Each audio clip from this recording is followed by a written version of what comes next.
Kent's ability, because when he went to the touchline, that gave you room to go up there. The interplay you and him had, can you talk about that? Because sometimes he went wide, sometimes you went wide, like when you got the corner and the free kick. To be honest, it's a different style of player. So between him and Paul love to play to the line, and Rand is a little bit more inside and got to stay a little bit wide too. So I think he's such a good player. I have a conversation with him when it comes for the Sanders, like what he like to do on the pitch. So it's very important for us to know what the player like. You need to be very welcome to the team. So he tell me that he love to go inside. That's why every time I have freedom to go on the side to create motions for him. The celebration, going to the corner, crossing the arms, was that thought out? Was that just in the moment?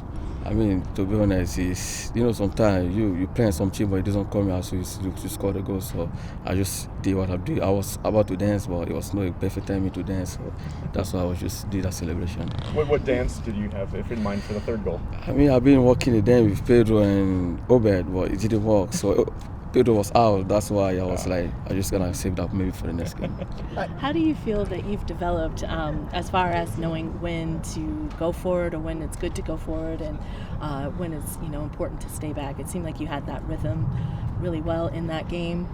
How do you feel like you've come along in that aspect of to be honest, in the past 6-7 years in my career in the Sanders, like I say, it's depends who you have in front of you. I play with Leo Show, I play with Paul, I play with a lot of players. It depends, like I say, in the first half, I've overlapped like one time because Paul liked to stay to the line. I wanna make him feel comfortable. So with Ryan, it was more a little bit inside. That's allowed me to go a little bit wide. So that's why I was like, okay, I need to do that. So I'm happy to get that freedom. We started in training, and now, just enjoy what I'm doing on the offensive side. How have you been able to develop your service into the box? A couple of times there, it seemed like you just hit the right touch to put the perfect ball. How much better has that part of your game gotten better? It's much better. I mean, you have Moose on the top, Jordan Morris on the top. They're very good on the hair. So, like I say, it was a solution. We have to put more numbers on the ball because on the beginning of the season, that was our problem. Every time we get the ball, they don't really go to the box. So that's why I was trying to find a little bit more on the box. It's coming from the national team. I have a lot of freedom also to the national team to go forward. That helped me a lot when I was to the camp. So now I just want to try to put a little bit of my level to the next stop and to the offensive style. Brian Bishop talked about how the 4-2-3-1 makes decisions a little bit more simple. Would you agree with that assessment? And how do you feel like maybe it fits the group better? To be honest, it depends for who you have on the front. Sometimes, most of the time, offensively, you have to be 3-4-2 because they want me to stay a little bit inside, especially at home. I think I'm going to have more freedom to go wide, but away game is different. We're going to be a little bit more defensively and try to protect the clean sheet first. So it's going to be a different tactic. It depends what Brian say before the game. So for that game, it was a little bit freedom to all the players to go a little bit forward. So that was the message for the group. What about the reaction? It's kind of fun to watch your stories. You kind of put everybody's, congratulations as far as the goal goes. What is the reaction compared to like the first time that you got a goal for the Sounders? To be honest, when I score, it's like, for me, I don't mind about start. I just enjoy what I'm doing on the pitch, but when I score, I need to enjoy that. They know in the locker room, that's why I've been posting every time. I don't really score, so I'm happy I scored today. I scored for the last game. I get an assist. So, like I say, the most important thing for me is the team. I don't mind. I score. I don't score. If I score, it's good. It's good for me. Good for the club. So, I just wanna enjoy what I'm doing on the pitch and start to enjoy myself. I know the road's different, but you guys were a scoreless draw with Houston the first time. Like, what's maybe advanced or changed a little bit for you guys to maybe get the result down in Houston? Yeah, it's not easy to play in Houston. To be honest, it's such a good team, postseason team, and we played against them last year. They've been absolutely improved. They have such a good player like Nico come into the group. It's gonna be a very exciting game. So yeah, away game. It's very hard there, so we're gonna try to manage the game, try to get the point. Do you feel like other teams in general are maybe making a more bigger effort to kind of get in your head and set pieces in the box and just kind of shove you around and try to just get you riled up in some way? Does it feel like other teams are intentionally doing a little bit more to you? Yeah, I think a set piece, sometimes it's very hard. Especially this year, they've been watching video like we did, so it was a little bit difficult. I mean, it's coming. I mean, we're still on the beginning of the season, so as soon as the season gonna start progressive, we're gonna get more chance to get a good on the set pieces. Going back to the game, how did you celebrate after the game, after leaving the stadium? To be honest, I didn't really celebrate. I was on the phone with my family, with my friends, started to watch my story. And because I don't drink, so I was just staying home, just watching TV. Yeah. Watching the stories. Yeah.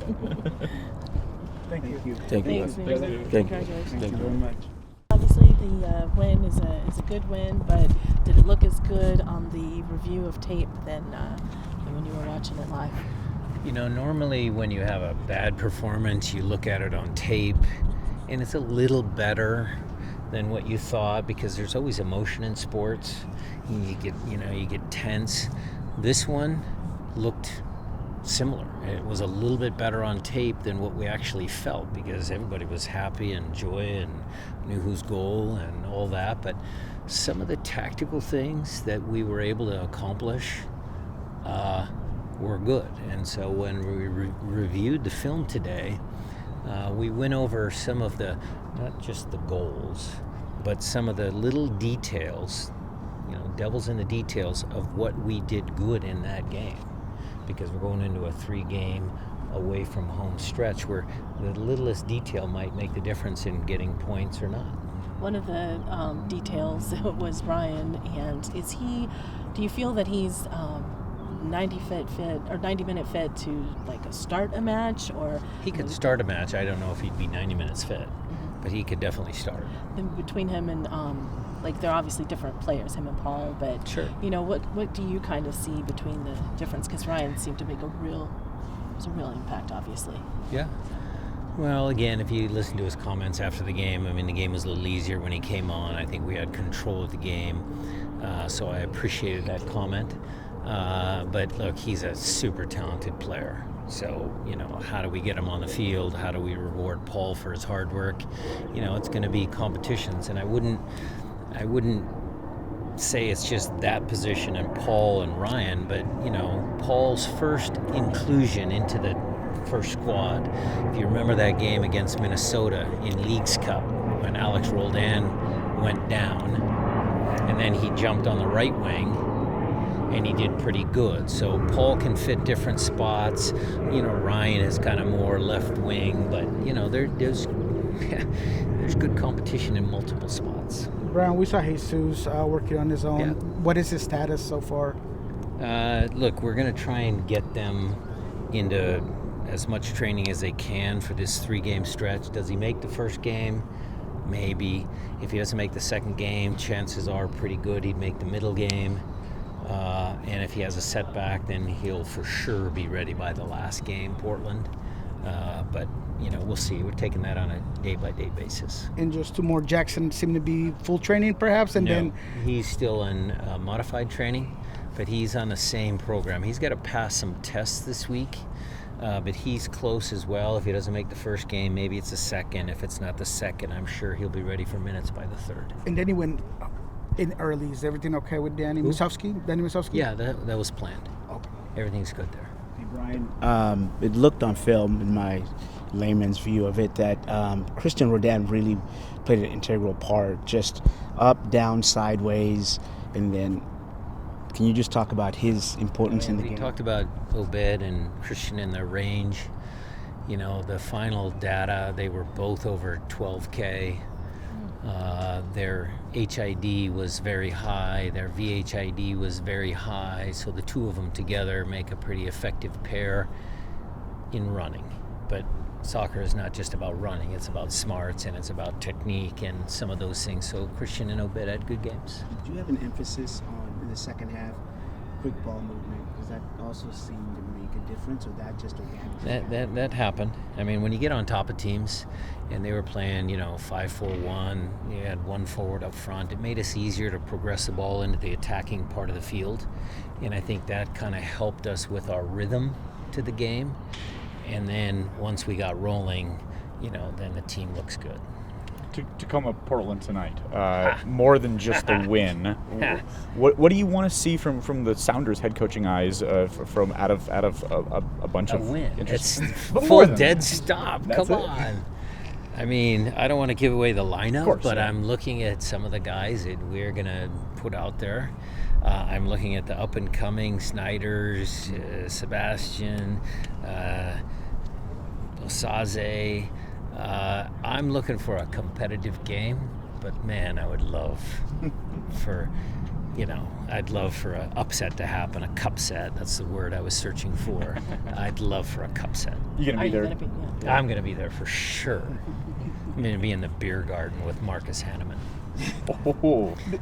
Do you expect Timbers to have a pretty starting lineup? I have no idea. Do you expect Well, that? Phil, look, he's in a no-win situation because, if he brings his full crew and, he's got fixture congestion, if he brings a lighter crew and they don't win, I mean, it's a tough spot for Phil. Going back to the game, speaking of players that played well, Alex Jordan coming back in his first game, he seemed to have a really good game. How important was that for that competition at right back? I think he got the message. Alex played extremely well, and it's just a product of, Kalani didn't play bad. I didn't take Kalani out of the lineup because he was playing poor, but I just had a little, I think Alex had a little more experience in a back four, and Alex performed extremely well. When you talk about nuances, Albert's movement up top, and he was going, side to side, but also he was able to come back and to distribute the ball. Can you give an assessment of what you... Highest physical output since he's been here at the club. Runs in behind, sprinting back, doing everything that he could to help his team win. Very proud of him and very impressed. How much of that do you feel like it has to do with the competition? I've been covering this team for a while, and I can't remember the last time there was so much competition for so many positions. Between 9 spots on the field, even your man Yaimar. What happens when Jackson comes back? Even Yaimar. Mm-hmm. I mean, let's just throw it out there. So yes. Is this the most competitive when Yeah. it comes to positional? It's a very competitive group. I'd have to think about it and reflect a little more before I say something off the cuff, but certainly there's competition at 6, 7, 8 spots, and we, the coaching staff, are going to have our hands full. How much, though, with that competition, do you, are you still working, though, to have, like, a Danny, or, I mean, obviously, Ocasio there, sorry. You did that forward, though. Like, At center forward. Yeah, to make sure, though, if you don't have a person who is trained forward mind, thinking, plays direct, to kind of fill that gap. It seems like you still don't have You're talking about deep striker. Like a deep striker? yeah, like your line there is still not as depth. Yeah, sorry, depth there. Well, if I'm understanding, you're talking about not a false 9, but you're talking about Yeah, the like roster depth. The yeah. false 9. Yeah, but I mean, look, it Jesus can hasn't play worked, up there. That's what I'm saying. Okay, but let's be fair to Jesus and the team. When we played Jesus as a false 9, the team wasn't in a good run of form. There were some guys missing an injury, and when there's a bunch of talented soccer players on the field, Jada, yes, you need to have positional profiles, or you'd like to have positional profiles, but smart soccer players will figure out ways how to win games, and so that might still happen. You never know. Jordan's out still for an extended period of time, and Masowski can't play 6 games in whatever it is, 2 weeks. Yeah. What do you see about of De Rosario, and how much has he done to maybe? Tonight will be a big test. If the kid performs well tonight, I don't see any reason why we couldn't sign him. Who buys the first round if you and Marcus are having beers? I will.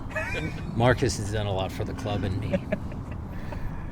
Yeah, okay. Great Thanks, question. everybody. Thank you.